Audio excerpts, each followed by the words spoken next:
Manifestacija Savremena srpska karikatura Subotica 2015. bila je takmičarskog karaktera. Od prijavljenih 138 radova 4 su nagrađena, a prvu nagradu je osvojio karikaturista politike Ignjat Gatalo. Svi učesnici su dobili plaketu, rad poznatog subotičkog vajara Save Halugina.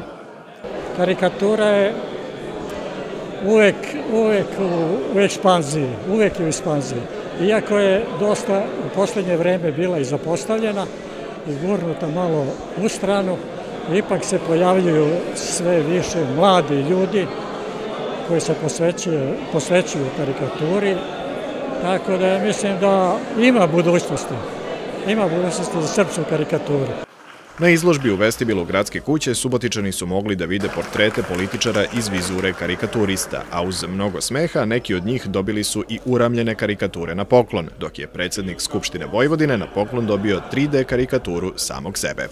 Mislim da je ova inicijativa nedeljnika veoma dobra.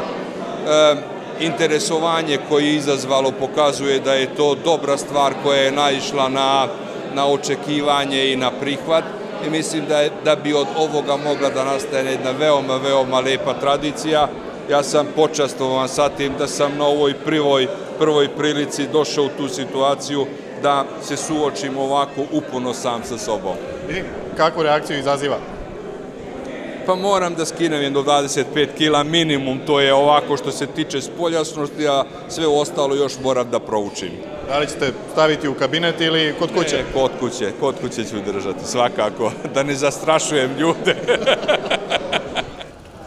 Kako izgleda biti na karikaturi, Subotičani su mogli da osete i sami, pošto je na trgu naših dvoje poznatih karikaturista crtalo karikature zainteresovanih prolaznika. Uvređenih, bar koliko mi znamo, nije bilo, već samo mnogo osmeha.